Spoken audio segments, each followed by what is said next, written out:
Hello, this is Roland. Today I want to continue reading from the Khaboris Manuscript, translated by the Yunnan Codex Foundation.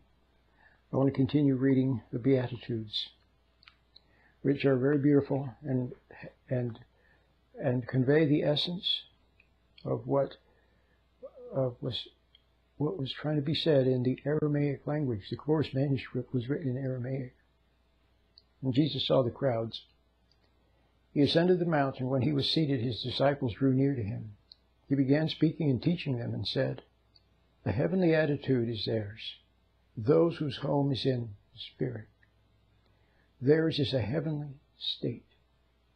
The heavenly attitude is theirs, those mourning their wrongs. They shall be comforted. A heavenly attitude is theirs, those with humility.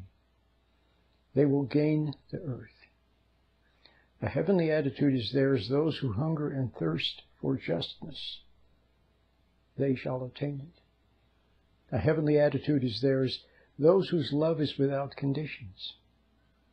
They will therefore receive unconditional love." Okay, I'm going to stop right there.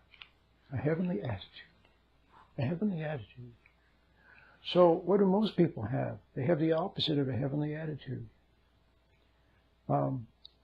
They're not seeking justness. See, justness includes justice for all and justness from themselves. See, if you're seeking justice, if you honestly and truly wish to know what is just, see, a lot of times when I'm confronted with a situation, I don't know what the right thing to do is. I don't. I want to do the right thing. See, so I seek after justness. I want to do the right thing, the fair thing, fair to all. See, so what is right is most important, not who is right. But what do most people, what are they interested in? Who is right? They want to be right. See, they want to be right. And some people want to be right and never wrong, and they never want to admit they're wrong. Do you know anyone like that? Do you know anyone who never wants to admit he's wrong or never wants to admit she's wrong and always wants to be right? Some kids are driven insane if they have a parent like that, who's always right, see, and convinces the child that the child is wrong for what it sees. You know, doesn't allow the child to see what it sees. And it's not good. But anyway, so here's a situation. I don't know what the right thing to do is, so I check with my intuition. I check with conscience. Okay, and I wait and I watch.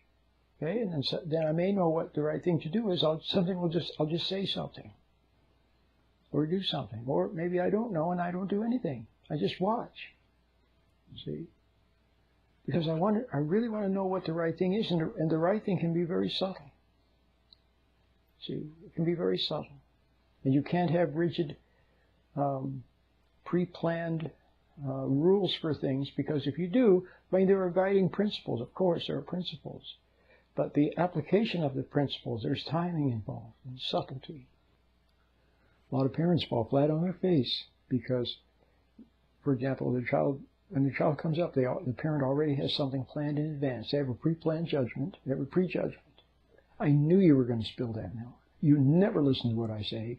How many times have I told you? See, so they're already full of judgment, and they're actually a little glad that the child made the mistake, so they can get up on their high horse and lord it over the child. See, then they have a speech pre-planned, what they're going to say, but the subtlety of the moment is missed, and the timing is missed. Okay, wrong timing, wrong energy. See, energy is important too.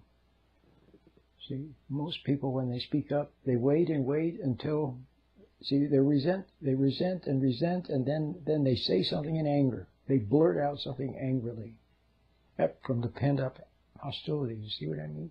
So the energy is all wrong. So anyway, you get the idea. So justness is what is right, not who is right. So if there's a situation, okay, you're having a discussion with your partner. Maybe you're right, maybe she's right or he's right. See, the important thing is what's right. See, not who's right, but what's right. So what's right should prevail. Okay? So if what she says or what your partner says conforms to what is right, then you go along because it's right. You see what I mean? So simple. But very few people operate that way. Most people operate on who's right. They want to be right. And they would sometimes even try to make the other person wrong. See? Like a lot of parents are very clever at making their kids look wrong. Or make another person look wrong. See? So in comparison to the wrong, they look right. So, and it's an injustice too, not to admit you're wrong. If you're wrong and you don't admit it, it's an injustice. It becomes unfinished business. See, if you clear the air, look, hey, I'm sorry, I was wrong, I apologize. Now you cleared the air. Okay? Because that's just too, because what is true is coming forth. And you're acknowledging what is true. But most people don't want to submit to what's true or acknowledge principle. They don't want anything higher than themselves. They don't want principle higher. They don't even want God higher than themselves. They want to be, see, the highest authority.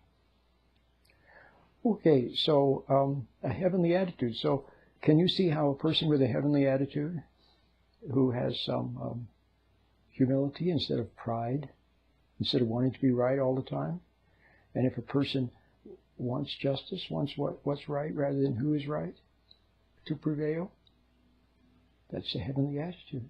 But you see how it's the opposite of what most people's attitude is.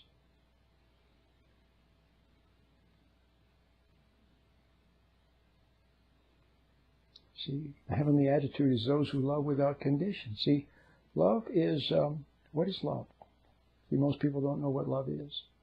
They think love is getting their needs met.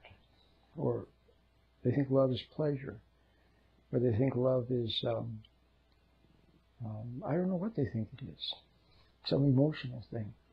But what love really is, you know what it really is for most of us? Love is not resenting, not judging, not hating. See? Not resenting. We go around and we claim we love people, but then we resent them. You can't love and resent at the same time. See? So love is without conditions. In other words, remember I said who is right. I said what is right, not who is right. Most people, it's who is right. And that who that they want to be right is themselves, right? Me. They want me to be right. And the other person to be wrong. That's how wicked a lot of people are. Especially when they have a little bit of power, like a parent over a child. You know, self-righteous person who always wants to be right. See, would rather see everyone else driven insane, or driven to drugs, or driven to prison, rather than ever admit that she's wrong. See, there are people like that, and they're very clever at twisting everything to make other people look wrong, so they can be right. See, well, that's not a heavenly attitude. That's the opposite of a heavenly attitude.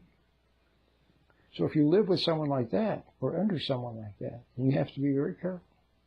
You have to be very careful not to resent them. Okay? And if you're just a little kid, well, there's not much you can do. If you're an adult, well, then that's different. See? Then you can speak up for yourself. But, once again, when you do, without anger, but just what's right is right. See, what's true is true. You state your points simply, and then if the other person is argumentative, then you just take leave. But you made your point. See? And don't resent them. It's very important. So love, the first definition of love, that you can take this away. This is your takeaway. Forget about everything else for the moment. There's a higher love, like Christ had. But you don't have that. You haven't even gotten to first base yet. Okay? First base is don't resent. So spend some time, a few weeks or a few months, okay, letting go of resentment. So don't resent other people. If other people make a mistake, then see that they made a mistake, but don't hate them for it. If they do something wrong, see that it's wrong, but don't hate them. But you're so judgmental and so used to resenting, the average person is, that even if the other person hasn't done anything wrong, you still think they did anyway. See, you see what they did is wrong. because you didn't like it, you didn't approve of it, see, type of thing. And then there's a certain kind of insanity that accompanies pride and judgment, so that eventually a person can become so, I don't know what word to use other than insane in their pride and their judgment. It's the judgment that does it. Judgment and resentment. So judgmental. Like some women, they hate their husbands so much. They hate men for having failed them. See, it's the man's fault for having failed them, but they shouldn't hate him. They hate their husband so much that eventually he can't do anything right. Everything he does, she judges and resents, see? So even if he did something right, she wouldn't see it. Even if he changed, she wouldn't see it. See? Or she'd misinterpret. If he did something right, for example, if he's, instead of being a yes dear and no dear type of thing, if he spoke up for himself a little bit, instead of being a doormat, people pleaser, which most men are people pleasers. So if he spoke up for himself, then she would see that as wrong. Okay? How dare you speak up to the great, powerful Wizard of Oz? See? See? That's what a lot of homes are. Run by tyrants. And that's right, tyrants. Self-righteous tyrants. So you have to be very careful. You come from a home like that, a lot of people do. You have to be careful not to resent. So it's back to basics. You know, see what people see the wrong, but don't resent them for it. If you can speak up for yourself sometimes, especially when you get older, then okay, state your point clearly. And then, but don't get into an argument. Then just take leave. Okay, just state your point and then take leave. Okay, don't argue. Okay, most importantly, don't resent them. See, if you resent them, then you fall from the moral high ground. See, you fall to become just like them. See, you fall into the dirt. Now you're mud wrestling in the dirt. See, and then you resent that. You resent seeing that they got to you. See, that's the other thing. So it's like it's like a basic boot camp that you need. You need to get the meditation and practice my meditation and practice it. I have a free version. You have to become more objective. You have to have a little bit more distance, less emotional. And you have to watch for resentment and let it go. And if you see that you're resentful, then don't resent seeing it. Just see it. Okay? Maybe it's painful to see that you failed again. They got to you again. They got your goat again. You became angry again. You said the wrong thing again. Okay, just see it. Don't resent yourself. Don't add another layer to your mistake. See, your whole life you've been angry and resentful and judgmental. See? So now it's going to take a while to get used to a new way, which is this new way of finding a heavenly attitude, okay, of looking for justness. What is right instead of who is right. Not resenting, loving them by not resenting. Okay? And if you could just do those basic things, if you could meditate properly, practice the meditation every day, not just once in a while, not every other day or once a week, or see, you're not meditating because you feel like it. You meditate so that you have a proper frame of mind. So you're objective and calm, a little bit distant and not emotional and not lost in things and not, see what I mean? Then you practice not resenting people, speaking up about little things. You know, don't go tell your boss off. You get fired. You don't want to do that. Just some little thing. You know, if somebody cuts in front of you and when you're standing at the line at Starbucks, say, excuse me, I was here first, okay? Just don't resent it. Just speak up immediately before anger starts to fester. Excuse me, I was here first. Okay? So practice these little things. Just like it's very good. It's good practice.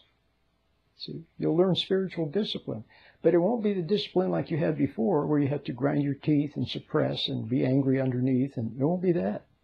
Now it will become natural because of this new heavenly attitude. Okay. My name is Roland.